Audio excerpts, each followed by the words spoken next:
તો અમદાવાદ એરપોર્ટ પર કસ્ટમની મોટી કાર્યવાહી, 2 મુસાફરો પાસેથી વિદેશી કરન્સી મળી આવી છે। બેંકોક જઈ રહેલા મુસાફરો પાસેથી વિદેશી કરન્સી મળી છે। ભારતીય ચલણ પ્રમાણે 42 લાખ કબજે કરવામાં આવ્યા છે। 24 કલાકમાં 80 લાખ કબજે કરવામાં આવ્યા છે। ગોલ્ડ અને ગાંજા માટે એડવાન્સ પેમેન્ટ થતું હોવાની શંકા છે। કસ્ટમ દ્વારા વધુ કાર્યવાહી શરૂ કરવામાં આવી છે। વધુ અપડેટ મેળવીશું સંવાદદાતા નવીન પાસેથી। જી નવીન, વિદેશી કરન્સી મળવાનો આ મામલો છે, શું છે તથ્ય?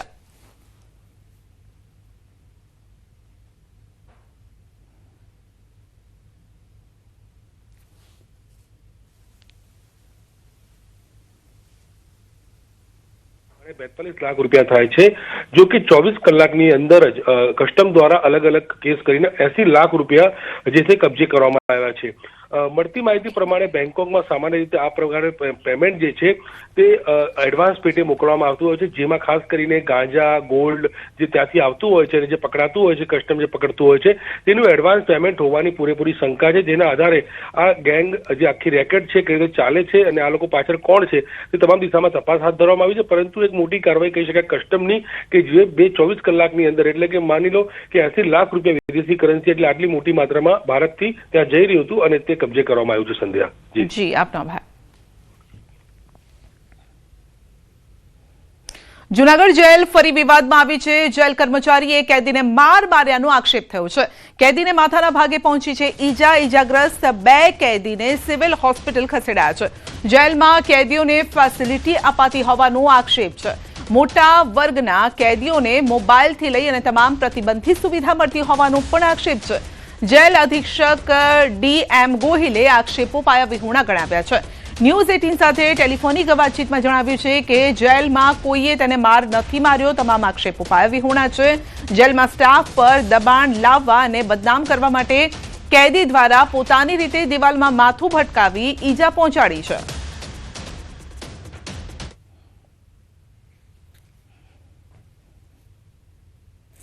એ લોકો કારણ વગરના મારે છે। એ લોકો અમે અહીંયા તમાકુ એ લોકો વેચે છે, અંદર હારા હારા માણસોને આપે છે અને અમારા જેવા નાના માણસોને તમાકુમાં ખાઈને પકડીને અમને મારે છે।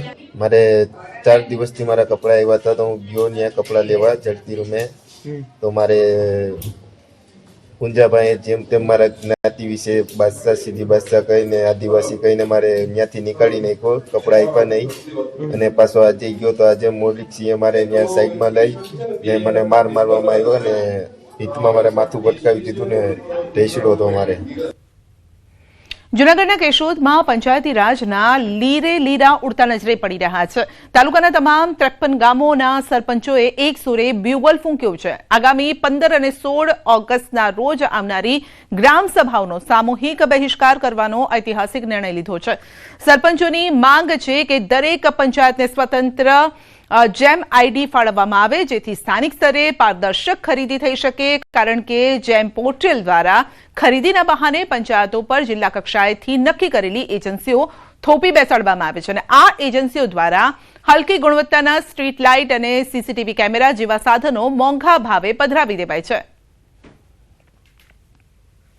ખાસ મુદ્દો જે જેમ પોર્ટલથી ગ્રામ પંચાયતને લગતા સ્ટ્રીટ લાઇટ, CCTV કેમેરા, કોઈ અન્ય સફાઈના સાધનો ખરીદીના જેવા કામો માટે જેમ પોર્ટલમાંથી ખરીદી કરવામાં આવે છે, આ ખરીદી સરકાર દ્વારા અથવા તો જિલ્લા પંચાયત દ્વારા નક્કી કરેલ એજન્સી મારફત ખરીદી કરવામાં આવે છે।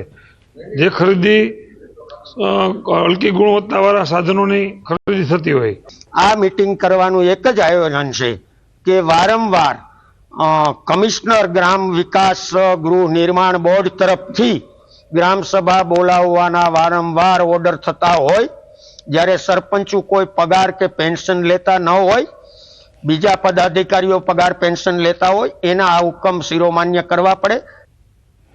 ભરૂચની અંકલેશ્વર નગરપાલિકાના મહિલા પ્રમુખ તેમના પતિએ મળીને કોન્ટ્રાક્ટર પાસે પૈસા પડાવ્યા હોવાનો કોંગ્રેસે દાવો કર્યો છે। કોંગ્રેસે પ્રમુખ, તેમના પતિ અને કોન્ટ્રાક્ટરનો ઓડિયો જાહેર કર્યો છે।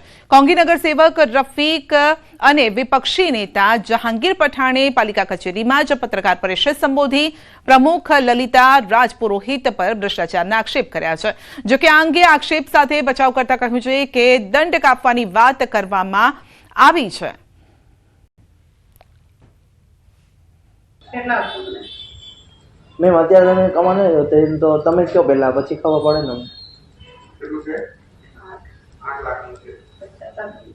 હમ 50.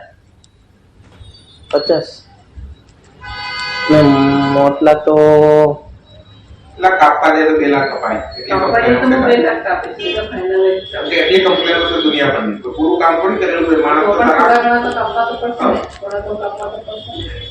વયથી દેખો તો કઈ નહીં મેમ, મેં મારી રીતના વાત કરીને પછી તમને પાછો કહો.